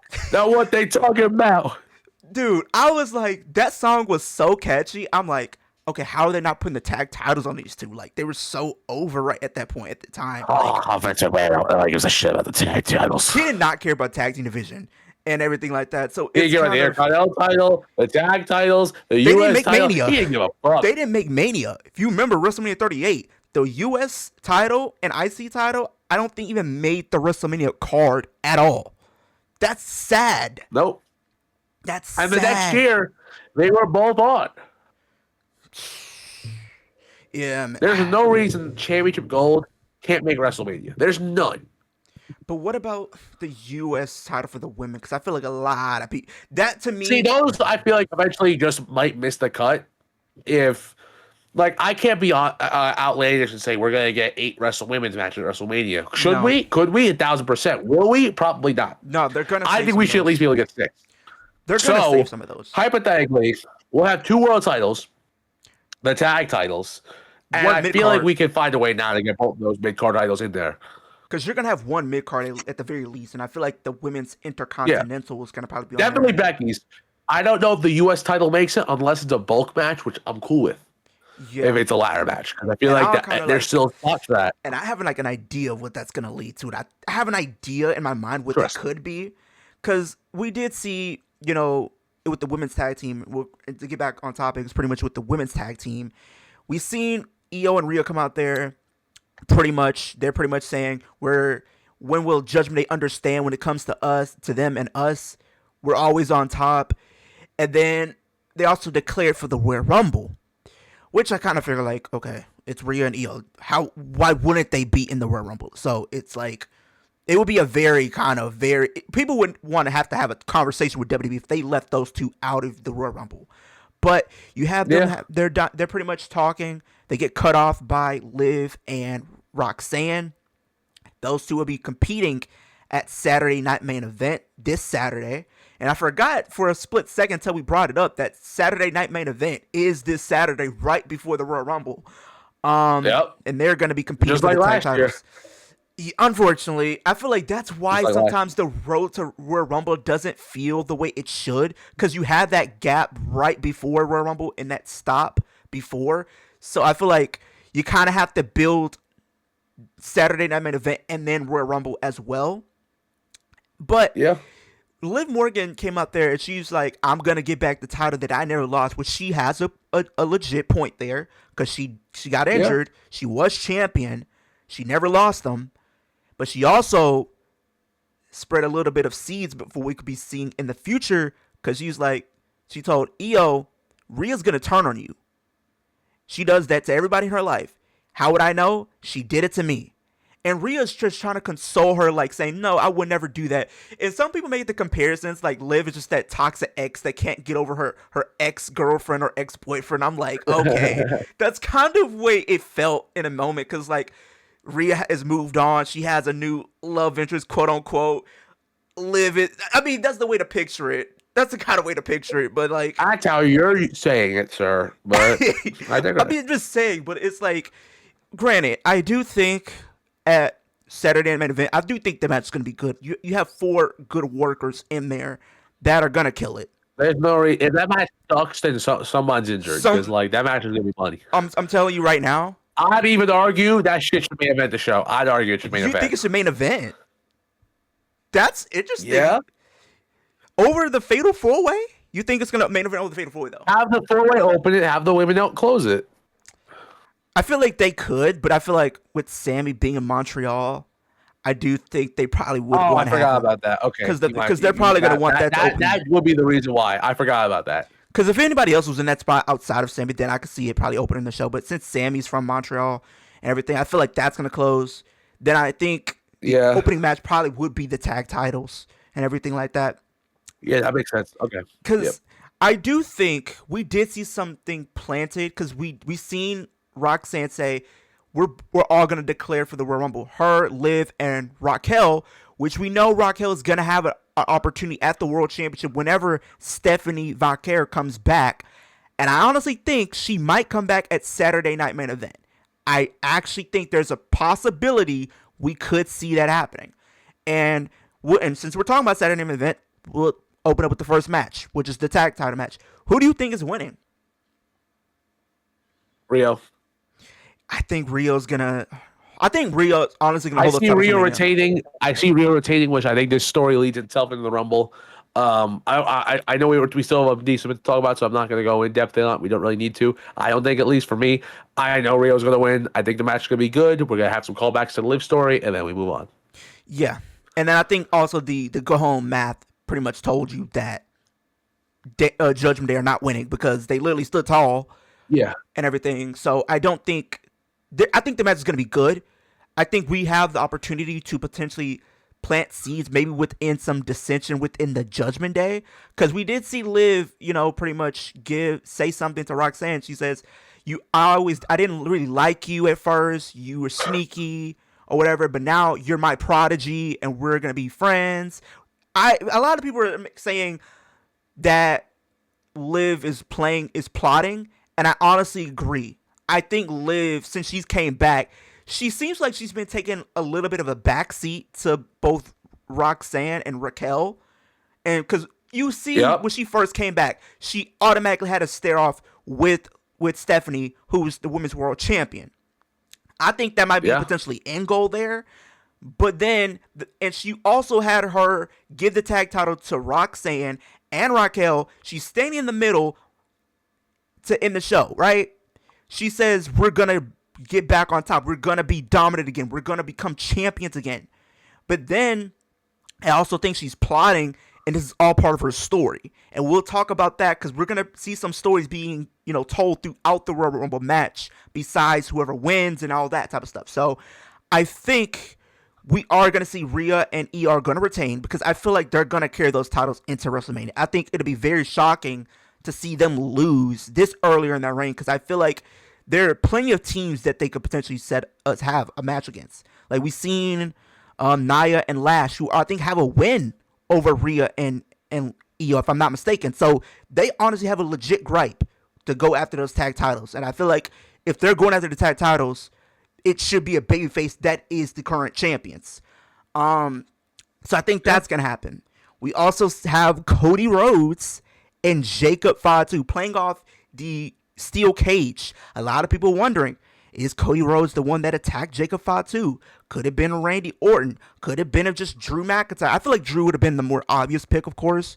But I do think Cody Rhodes potentially, we've been seeing him kind of play a little bit more on the heel side. Not fully, but he's kind of leaning into it just a little bit. Because it's like Yep. they were booing him when he came out and everything everything like that. He pretty much says, I'm going to declare for the Rumble. People were still booing. Nobody really started cheering for Cody until he said, oh, you guys should get a WrestleMania. A cheap pop, of course. But I Yeah. think, I'm wondering how this match is going to play out. And I'm going to let you have the floor to talk on how you think this match is going to play out. Because I'm literally kind of split 50-50 on how this match could play out. See, with this one, I feel like I don't know what WrestleMania entails for a lot of people, so this is where it can be complicated. If Cody Roman's still in the plan, which I feel like it very well is, Jacob's going to cheat to win here. He's going to find some little cheap tactic to get the win, because then at the Royal Rumble, I imagine they would have a face-off, and then Roman Reigns gets involved, and that's how we really know, yeah, Cody was the guy who attacked you. It was Cody. Oh, you attacked my family? We got a problem now. That might lean So into. my gut still says Jacob wins. I just feel like it's the right move right now. Cody just lost. I feel like with a guy like him, you get a couple of these losses back to back before he built himself back up. And I feel like it's a good way to get someone like Jacob Fatu, not necessarily over, but like back in the good standing of winning, because he hasn't been wrestling a lot recently. He was injured. So a big win, fresh off his return, I think would be very good for Jacob. And I think against Cody Rhodes would be really good. I think the match is going to be really good. I'm excited to see the match. I think Jacob wins. But if Cody wins, I'm not going to be shocked either, because he's your golden child. So you do want to protect him to some extent. Yeah. I think the thing is it can go either way. I think for a lot of people watching, I do think Jacob needs to win more, because you're bringing him back. You want to establish his dominance in a big way. Defeating Cody Rhodes is a big deal. I think what they're doing right now, I think they can take the Shawn Michaels 2010 approach, right? Where he started to become more and more desperate, losing matches after match after match, right? Look at the story that they were telling with him and Undertaker going into, I think it was WrestleMania 26, where you had Undertaker. You could have honestly did Undertaker versus Shawn for the World Championship, right? But they didn't. You had Shawn get eliminated at the Royal Rumble, right? To set up him and Shawn Michaels and Undertaker at WrestleMania. And what did they do at the Chamber? Shawn Michaels came in and costed Undertaker the World Heavyweight Championship. I think they can take a similar approach, even though it's kind of, there are some parallels there, because I think you can have a dynamic to where you having Cody lose a lot of matches to where he starts to slowly but surely lose himself in the grand scheme of things, where he does not feel like himself. He starts to lose his confidence, right? That's funny, because I see someone else doing that this year at the Rumble. And I want to know who that is when we get to Rumble, because I think you have a lot of potential to do that. I think you have him potentially lose, right? But you also have a great point. What if the plan is still potentially do Cody and Roman 3, but non-title, right? What if that's the play? And what if we find out that maybe Randy Orton was the one that attacked Jacob? I think you could do that. That's a dream match. I think that can be something interesting. But I did hear that one of the reports as far as the match for WrestleMania 42 this year is a potential triple threat with Drew McIntyre going as your champion, facing Cody Rhodes and Jacob Fatu in a triple threat. Now, if that is the potential, that is a possibility, but it really just depends on how they play this match out here. Because I do think Jacob is going to win. I think you want to continue telling this downfall of Cody dissension into madness potentially. Right? Yeah. So I think 100%. With this being said, I do think Jacob needs to win more. And I think we already know the Fatal 4-Way. We got Damian. We got Trick Williams, Randy Orton, and Sami Zayn. I think this match is gonna cook. I'm surprised. I'm very happy that they're allowing Trick Williams to be this upstart, being part of on SmackDown. He's mixing it up with some of the biggest names on there. You could tell the WWE sees a bright future for him. He could be a cornerstone, potentially being built on SmackDown. he's gonna have a good showing in that Fatal 4 for a fact. I don't see him winning, but I'm pretty sure me and you both have an idea who they're gonna have win this match, though. Let's be real here. Yeah. It's Sammy. Unfortunately, it won't be Lemon Pepper Stepper because we already know he'll whoop that trick. It's gonna be Mr. Samuel Zayn. It's gonna be Mr. Sammy, because it's But right he'll on lose. Don't worry. He listen. For all the Sami Zayn haters and people who love him or hate him, he ain't winning no championship at Royal Rumble. I would put money on that. He ain't winning no fucking title at Royal Rumble. I mean, people are saying it. Literally, everybody's talking about it. There's a possibility now that there's more unpredictability when it comes to the title, but I don't see it. I'm sorry, I don't. It ain't gonna be Sammy. It won't be Sami Zayn. I can tell you that right now. I'm gonna make. I already know who I feel like they're gonna have face, and we're gonna talk about the Royal Rumble in just a second. But I do think Sammy is going to win this because it's like it's in Montreal. He's gonna win that, of course, and he's gonna be in his second home in Saudi Arabia, where the fans are gonna be pro Sammy on that show. Let's be real about it. And there's a story there. If you really wanted to put the title on Sammy, I wouldn't be mad at it because there's a story there. Because you brought up the fact where Drew brought up the fact, I should say, that when it comes to me and you, we're what 12-0. I got 12 wins on you. You ain't won none. And when it comes to championship matches, you ain't winning this one. So you could maybe pull a shock. But I feel like they're going to build him throughout this year. I honestly don't think he's going to win a world championship until maybe like WrestleMania 43. Because it's going to be in Saudi. Even though you could do it here. But I feel like the reason why they're going to put him in that championship match is because you don't want to give the fans hope that him being in the Royal Rumble and he's not going to win. You're just going to put a bad taste in a lot of the fans watching. And that's not something the WWE really wants to do. So that's probably why they're giving him this championship match. To take out any possibility of him being in the Royal Rumble. Granted, there's been times in the past where a champion lost their title and they end up going into the Royal Rumble. But I don't see that being the case here. It really just depends on how they have the structure of the card being played out, because I feel like the women's is going to start and then the men's is going to end the show. That's usually how they end up doing it. So I don't know, but I do think Sam is going to win this and he's going to go on to Royal Rumble, and that's a perfect segue into the Royal Rumble. That's going to be taking place next. Let's go. That's going to be taking place next weekend, you guys. I don't know about you guys, but Royal Rumble is my favorite pay-per-view or PLE of the full WWE calendar. Dan Gill is my best friend. Dan, favorite pay-per-view. Like, I love the Royal Rumble because it sets the stage for WrestleMania. One male, one female gonna go on to compete for a world championship. Where do you want to start? Since you're my guest, where do you want to start? Ooh, I mean, I think the more unpredictable one's the men. I feel like we could start with the women because I feel like we're both gonna have the exact same answer for this one. I don't think it's a bad answer either. That's why I imagine we have the same answer for the women's Rumble. Well, I'll put it like this. When it comes to, I feel like it's pretty much split as far as who's gonna win this.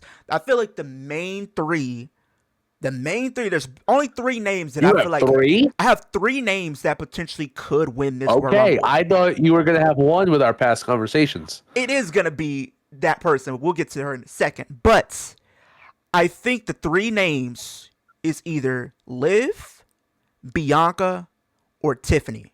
Those are my three that I think have a legit chance of winning this year's Royal Rumble. Okay. The reason why I don't think they're gonna give it to Tiffany is because she just came out of a long championship reign. I don't see them putting her back in the world title picture right now. I think she's best suited potentially maybe having another rematch with Jade so she can finish that story. Maybe they can do that at a Chamber or on a SmackDown potentially, especially with it being 3 hours. I don't see her being in that potential picture come WrestleMania. I think she might be in the mid-card scene, mid-card title. I think she can be going after the U.S. Championship going into WrestleMania. I think that'd be something really interesting for her. I think, why not? The next one is Bianca. I think for a lot of people, she is the favorite to potentially win. She's come back from an injury. and everything like that. It's writing on the wall. It's one of the biggest matches you can put on at WrestleMania between her and Jade. There's a lot of story there that you could potentially tell as well. But the only things that I don't think that are kind of making me say she's not winning this is for several reasons. One, we just crowned Charlotte Flair just last year, coming back from an injury, winning her second Royal Rumble match. And here's the thing. The whole thing was to potentially bring her back as a babyface. And what happened? The fans rejected her. They didn't want her winning the Royal Rumble. And they had to turn her heel because of it. I don't want WWE to find themselves in a position to where they have to do the same thing with Bianca, because Bianca is one of your top faces in your women's division, and her comeback is going to be a big deal. And I don't think you want to. That's interesting. Because I'm going to be honest with you. I don't think there's a world where Bianca comes back and she can milk this babyface thing for much longer. I think we got to go heel. You think? You think it's so? Stale. You think? I've said this for a while, and I don't think Bianca's bad.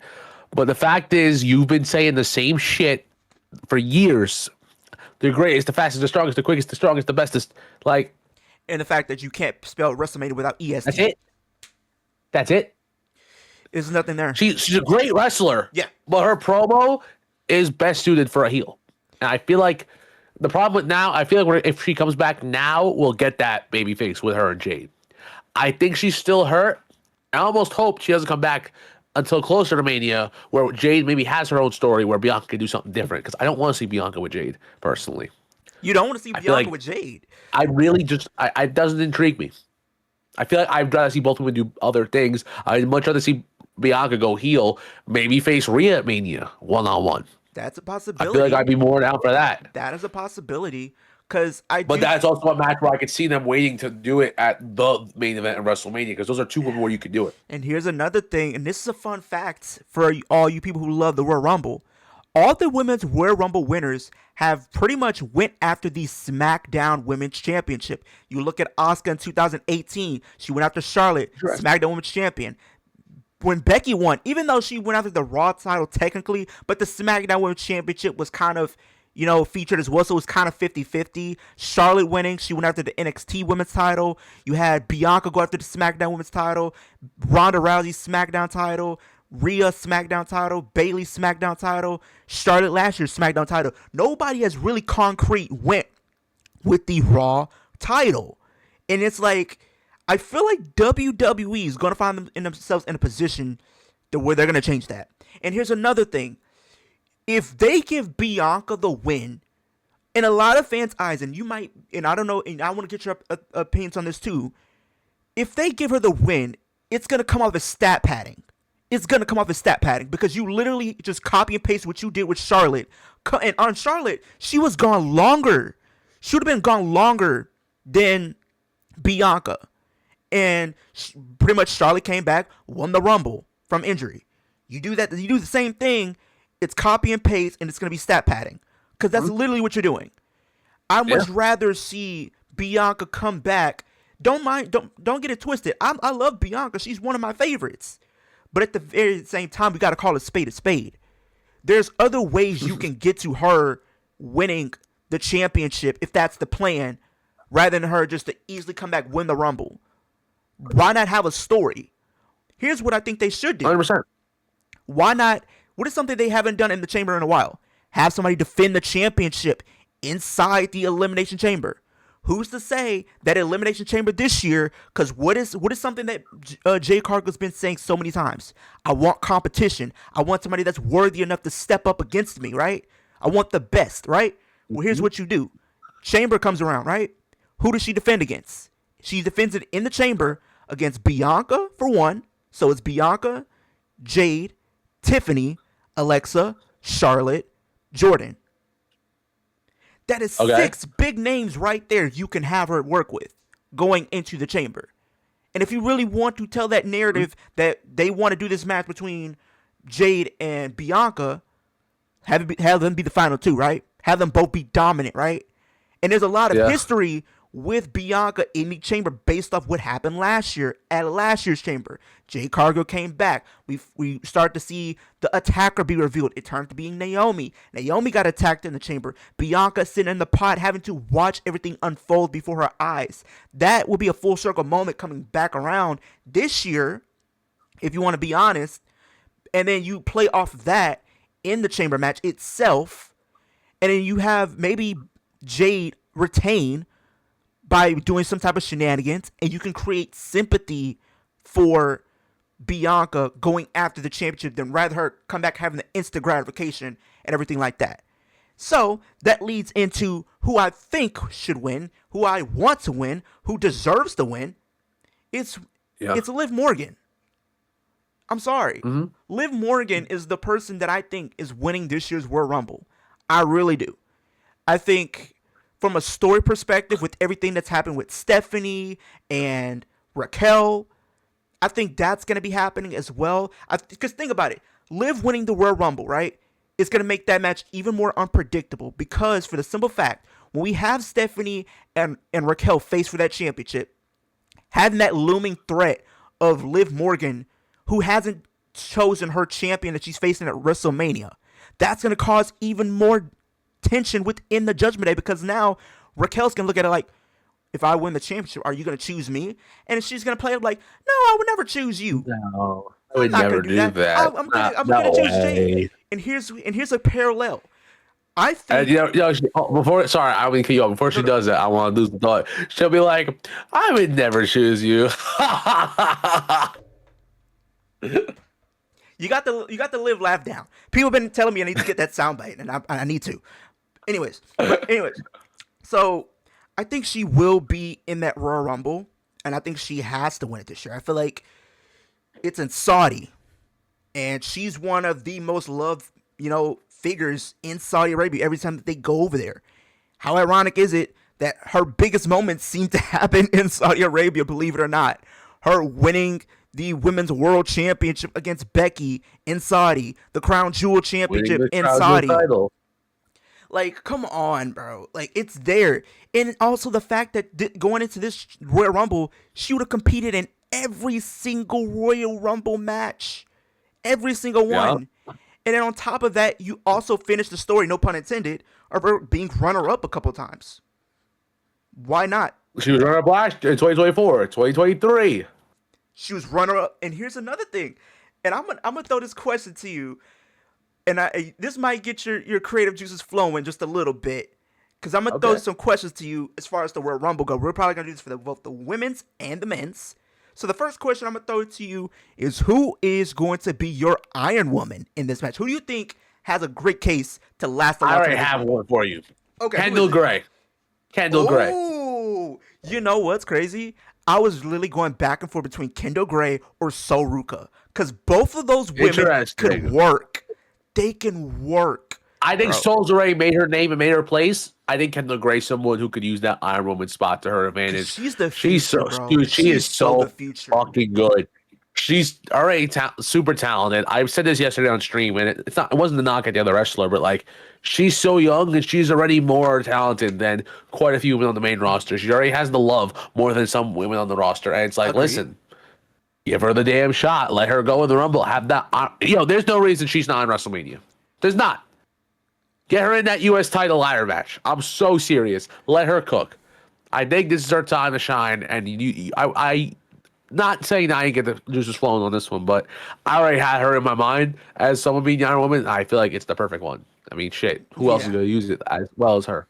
Okay, this is another good one. Who do you think will have the quickest elimination? Who do you think is going to be the quickest elimination in this match? Quickest elimination, Zarya. You think Zarya's going to get eliminated quick? That's how you close that big turn right there. That's just the name came to mind. I really didn't have I can't predict that one perfectly, but maybe she comes in real quick, tries to help Sol, gets eliminated, and it's like, oh.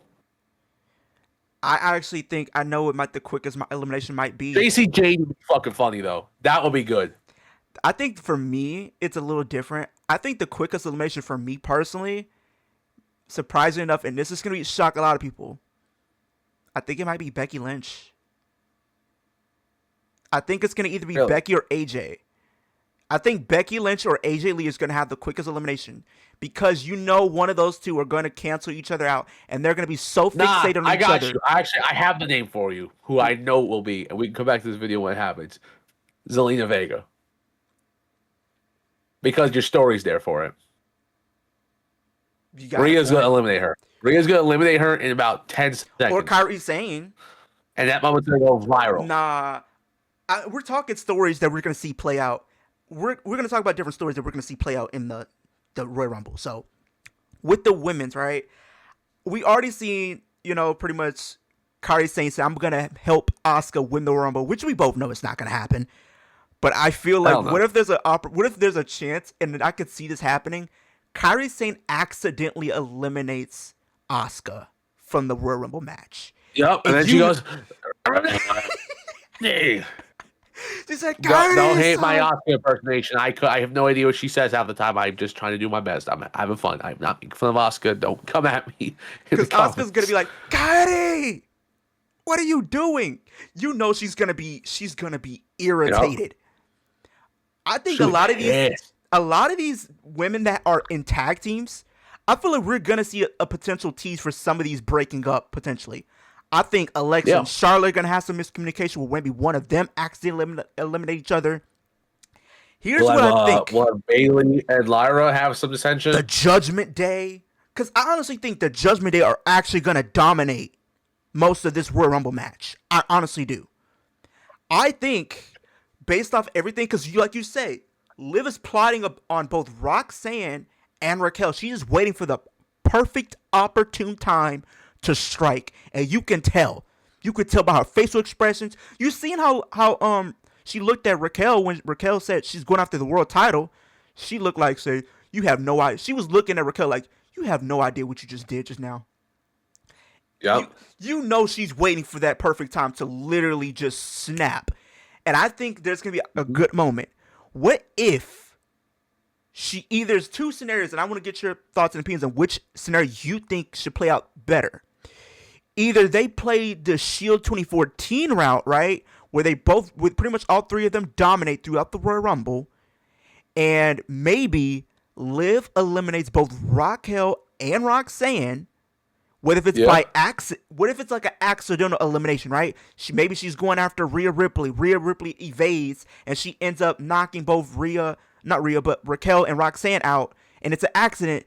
But to them, they're gonna think like, oh, you just eliminated us on purpose. That's going to cause a rift. Or if you really wanted to be honest, maybe we see a situation where she's trying to plot and take Roxanne away from Raquel to be pretty much do her bidding, right? And at the Royal Rumble, they eliminate Raquel Rodriguez from the match. And then Liv eliminates Roxanne, and she pretty much smiles at both of them, revealing this is all part of her plan. This is all part of her plan, being in it for herself this time when it comes to the Royal Rumble.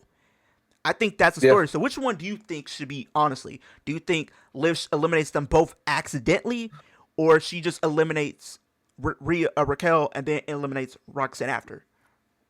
It'll come off as an accident on TV, like in their mind, but like kayfabe, but like we all know it'll be on purpose. Like, yeah.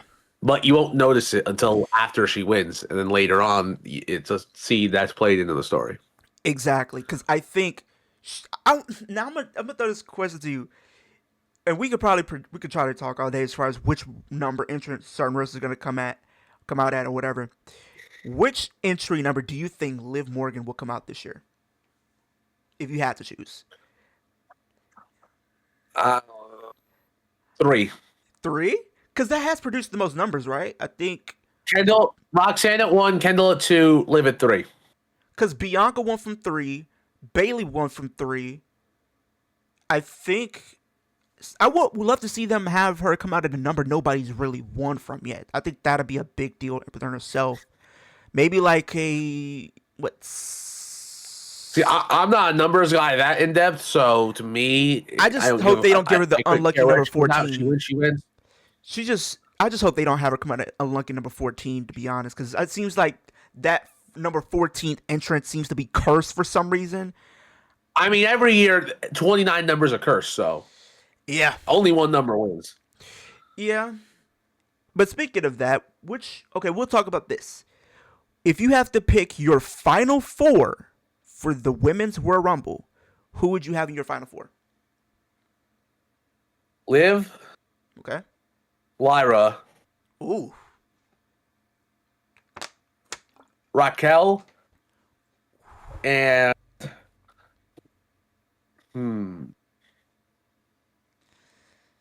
give me Soul. You got a lot of the new Lyra, blood. Lyra, Soul, Liv, and Raquel. That's a lot of new blood there, honestly, if you want to be honest. A lot of a current crop of talent to be future of the WWE. Me personally, I'm going for like a star-studded final four. So I'm gonna go Liv, Bianca, Rhea Ripley, Charlotte Flair.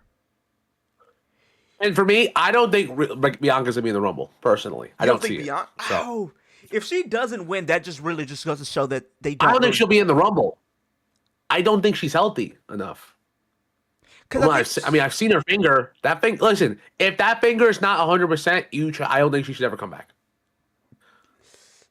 or at least like functionable.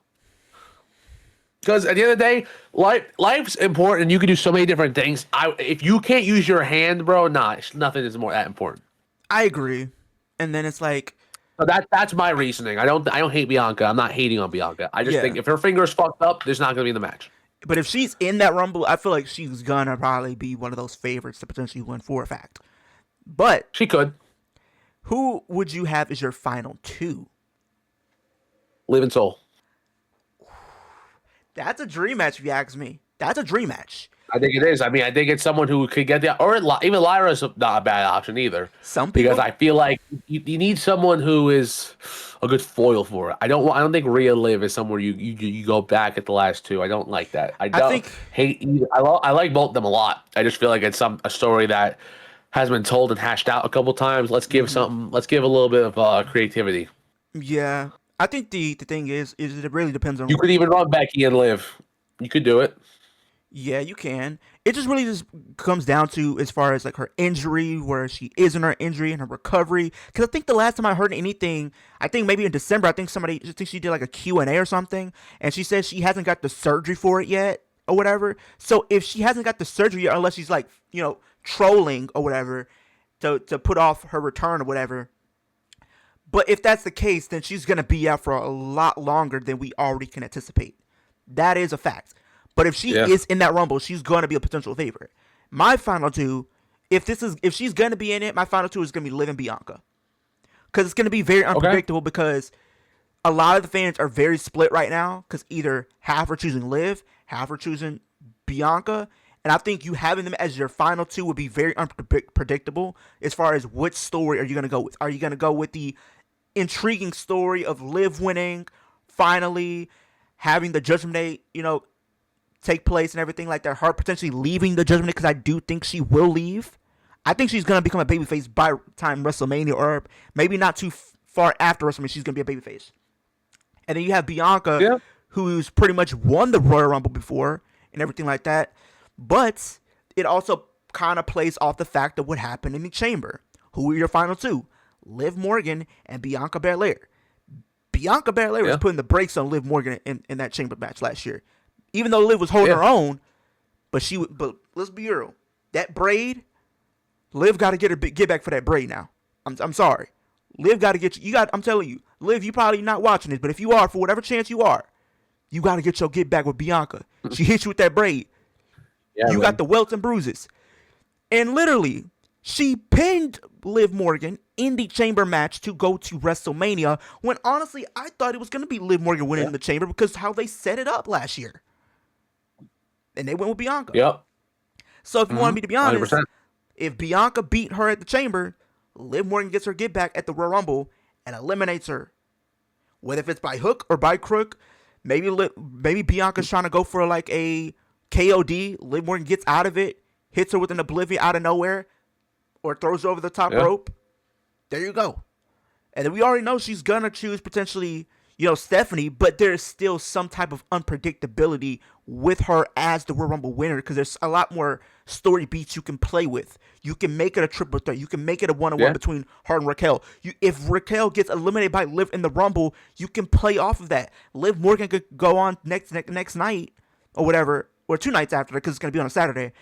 But like Raquel's gonna be mad. She's going to be livid because she's gonna look at it like you eliminated me from the match. Roxanne's gonna look at it the same way. Who's to say they don't turn on her before she even makes a decision? Raquel goes on to win the championship, maybe at Elimination Chamber, but I doubt that they would drag this feud between her and Stephanie till the Chamber.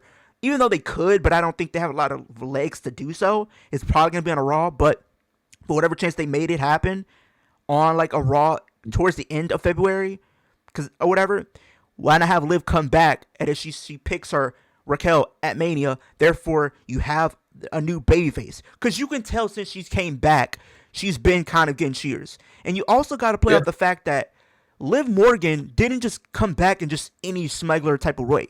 She came back and got in the mix with John Cena, one of the greatest of all time.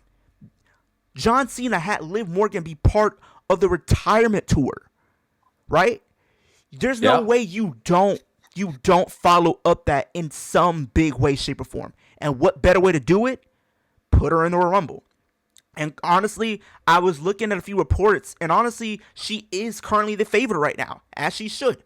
She's currently the favorite right now. When it comes to the betting odds, I really don't pay attention to betting odds, but I threw that out there. She's currently the favorite, and WWE said it themselves. They want her to be in a massive program going into WrestleMania 42. The story is there if you want to do her and Raquel. Even if you want to do Stephanie and Liv is going to be a really big money match, whether if you want to admit it or not. Those two are going to kill it in the ring. And one thing we've been missing from Stephanie is a big story for her championship. We're kind of getting it right now with her and Raquel, but Liv Morgan winning the Royal Rumble adds a new layer on this story that we are telling. Now, 100%. Now we got to talk about Gunther and AJ. You said it's a possibility. It's a possibility. I mean, I kind of said what I had to say at least before. I don't really not much more I have to add to it. I think AJ wins this match. I find it insane if he loses. That being said, I can't say I'd be too shocked if he lost. So my gut still says AJ wins. I think I'm going to go AJ too. I'm going to go AJ. But if he loses, I won't be shocked. I won't be shocked, but I'll be very hurt because AJ is one of my guys, man. One of my guys that I just grew up watching. The phenomenal one. Watching him coming at the Royal Rumble in 2016 and him retiring at the same Rumble at the same show he debuted at would be very monumental and like full circle. But then again, we don't really know. But I do think there's going to be some shenanigans at play because Gunther did declare for the Royal Rumble, and I'm looking at it right now. He did declare for the Royal Rumble. He did declare because I'm looking at the current lineup right now for the Royal Rumble for the men, and he's on there. He's on it. He's going to be in both. I just want to see who, because in my mind he loses the AJ match, and then he's in the Rumble angry. Who the fuck is eliminating him? Because he ain't going to win it, I don't think. So who eliminates Gunther from the match to build a WrestleMania Brock? build? Because I don't think Brock? That'd be interesting. But I know we were talking about WWE Championship. We're going to get into WWE Championship actually now, before we get to the men's. We got Drew and Sammy. I love you, Sammy. We still don't know what the official match is, but that's what we're assuming, I guess, right? I'm gonna go Drew McIntyre to retain this one. Oh yeah, Drew McIntyre. If that's the match that happens, Drew McIntyre. Because if it's Randy Drew, I would say Randy. Yeah. But if it's Sammy Drew, it's gonna be Drew. But then on top of that, you also got to think about it like this: if they do Gunther and AJ and Gunther wins, that crowd's gonna be in an uproar. People across the world are gonna be in an uproar. You might have people that might actually tune out for a little bit after that, even though some of them probably are saying that, but they really won't. But I can see a situation to where people are gonna be really tuned out because like we don't care about the Royal Rumble match now because we just witnessed another retirement a month after John Cena, and a lot of people are still coping at that with John Cena as we speak. Yep. But I think there's a possibility that they could do that. But as far as the W Championship goes, I do think Drew is going to retain. And then we have the men's Royal Rumble. Before we get into our winners, I'm going to say my Iron Man for this. If he's healthy, I'm going Javon Evans.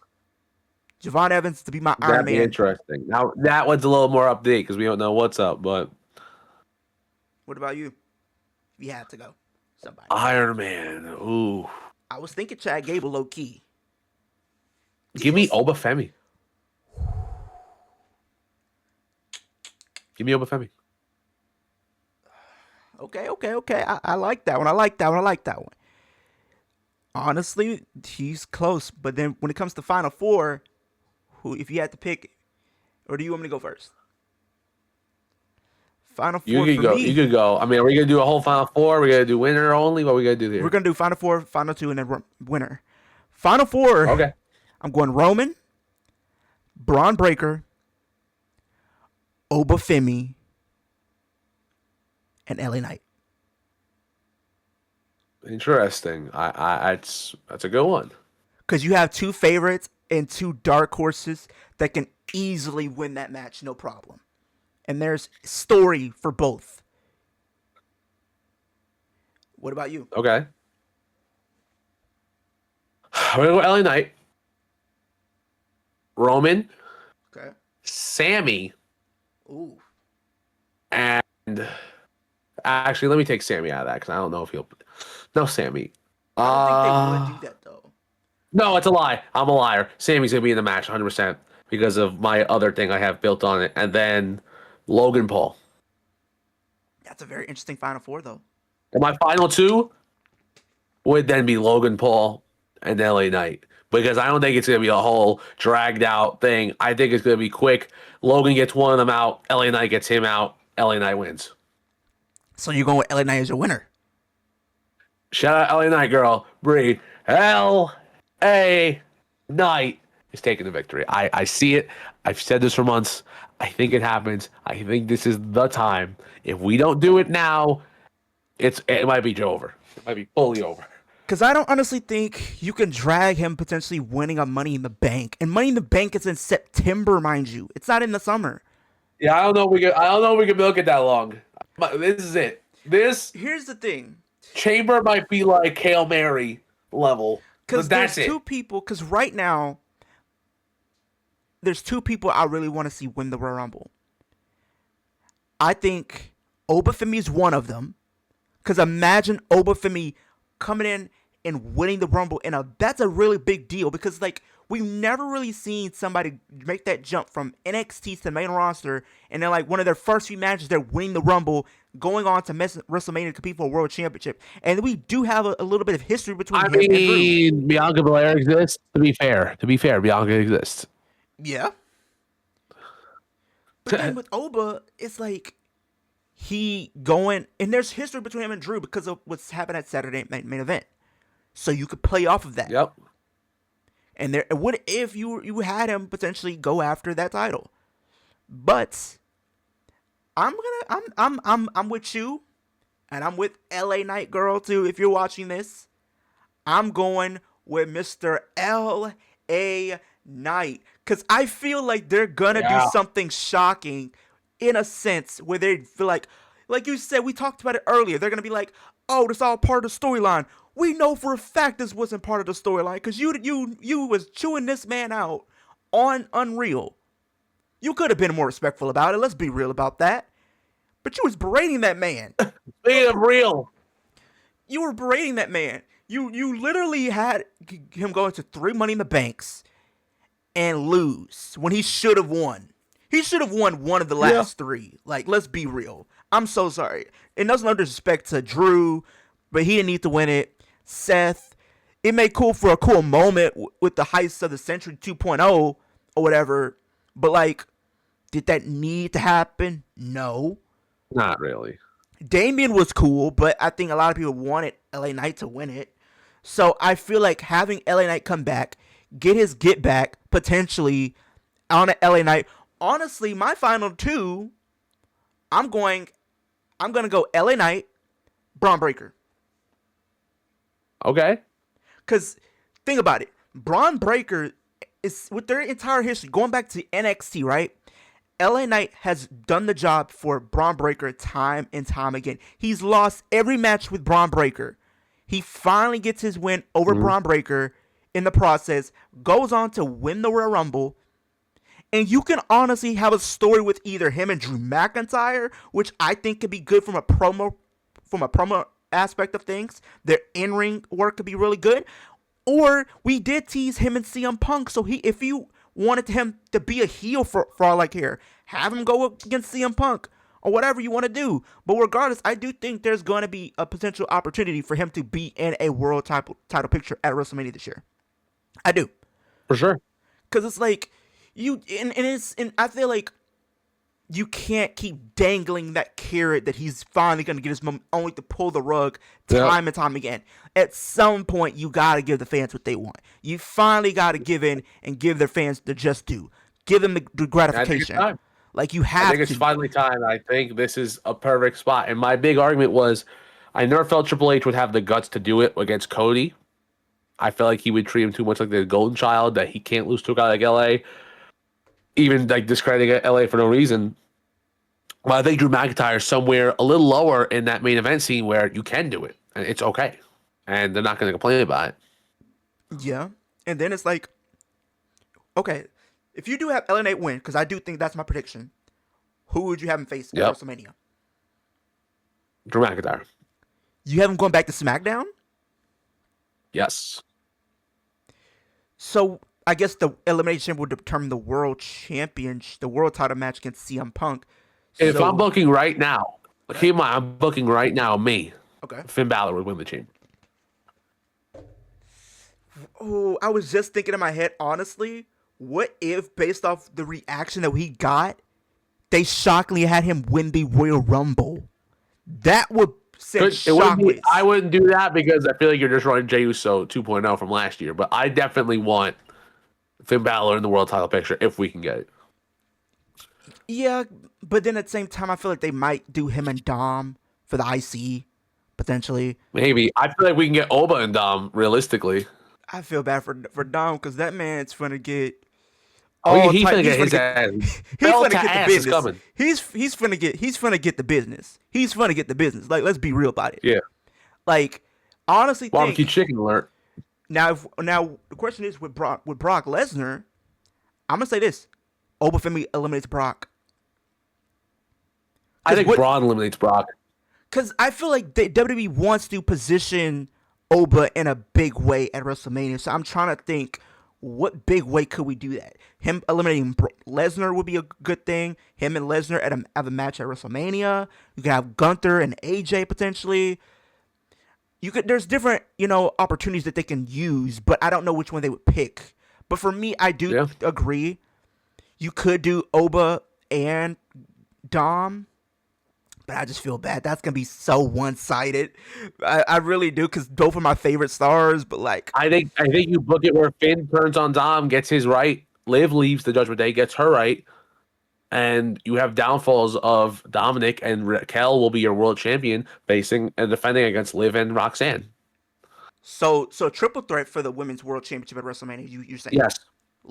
So what does Stephanie Yes. do? Is Stephanie a part of this, or she's not gonna be anything? I would imagine her in either another role or if she's injured, we just take the title off of her and we let her heal up. Yeah, because I was like, either they're gonna. I'm thinking, could they run the risk of a fatal 4-way? I feel like maybe, but I don't think they would. You can. I just think it's best bet if she can't do it 100%. Let's have her be in the crowd. We'll pan it out to her at some point, and we'll just have Raquel squash the shit out of her if she can't make it. Yeah, And that's what it's looking like at the moment. because I was thinking they could put her in the IC title picture. If But we already have the story Stephanie's there. healthy, then I'm not opposed to doing Stephanie and Liv. It just depends on who's healthy and who's not. Yeah, because I think I have an idea of what the women's side of things could be, and I know we talked about the U.S. title picture. You want a good story, right? Here's a good story: Tiffany, Jordan Grace, Chelsea Green, Julia, fatal 4-way for the women's U.S. championship. Interesting. Why not? It gives it something. It gives it something to You do. definitely could go that way. Because I think the women's tag team title picture, and this is gonna upset some people. So if you don't like what I'm about to say, I would advise you to probably tune out just for a few seconds because it might get very spicy. But when it comes to the tag team picture, right? I think we're Yeah. getting Rio defending against the Kabuki Warriors. We're gonna get Lashania. We're gonna get probably Bailey and Lyra. We're probably maybe something with Chelsea and Alba potentially if they're not gonna have Chelsea be part of the U.S. title picture. And I think the other team that I feel like it's gonna be Bella Twins. Bella Twins are coming back and they're gonna be How do we competing for get those tag titles. how are we getting that match? What do you mean? That's What, 6 teams. you can do that. They did it. They did it with what was How? it? What was it? How many teams was it for SummerSlam? Was it 4 or 5? You're saying a ladder match? Potentially, yeah. Okay. You didn't say that. I was about to say. I mean, you could. I doubt it. I don't see them doing that for the women's tag teams. I don't know if we want to put that many women's superstars in jeopardy of injury. Because I feel like with a lot of these women's ladder matches, typically a lot of them get hurt. So I don't want to see that. I just feel like Bella Twins are gonna be in the tag title picture coming WrestleMania. And I think they probably gonna even win it. They were supposed to be there last year. Apparently, as Unreal said, throw that in there. But I don't know if Brie ever comes back to wrestle. I'll be honest with you. I think they said they wanted her, but at the same time they didn't want her because Bryan Daniels is in AEW, so they don't want to show love in any sort of he sort of way. retired. So Yeah, exactly. So he's it's like it shouldn't really matter at this point. But I really don't know what they do. Yeah. And then Women's World Championship, I think they're gonna make maybe Judgment Day triple threat, or maybe Stephanie gets a rematch. Whoever comes out of WrestleMania potentially with the title. something like that. Honestly, I honestly need one of these feuds happen. I need Julia and Stephanie either to form a tag team or some sort, or to be going after singles gold together or something. Something along the lines. I think I need something. Because Julia has a lot of potential to do something really special. I just think they need the right creative, the right story for her. Because she can work. She can work in the ring. We know that. The stuff that she did in NXT proves that. So it really just comes down to the creative. And we know, Triple H values her to some extent, considering if you look at the whiteboard, she was part of, King of the Queen of the Ring last year, was supposed to be behind Rio. So you could tell that they had some type of vote of confidence in her, but they pivoted. So they have to do something with her. And hopefully we will see what they do. And then when it comes to what you said for Chamber, sign me up. Give me Balor Punk one more time for the World Championship. Hey, what if somebody from Raw ends up challenging for the Raw title, right? We have a number one contender for the SmackDown title. What if LA Knight chooses CM Punk, right? We got to find a number one contender for Drew. How would you feel about Finn Balor and Drew? I think those two can really go in that ring, man. I don't like it because there's no story or reasoning behind it. Like CM Punk, they fought already. I feel like Finn can get that to work. I feel like against Drew, it's just like we're substituting for no reason. Now, if that's what we got, I'd be okay with it. But if I had to pick, I'd do the Punk match. Yeah, I think that's the bigger match because that is the bigger story between those two. Because we've seen those two work. We know the story's there. We know they could tell us a good, interesting narrative going into Mania. But the thing is, it's like I think when you do separate Liv and maybe Dom and Finn, right, and let them do their own thing, I don't want them to kind of be still warping around each other in some way, shape, or form where they're still kind of close.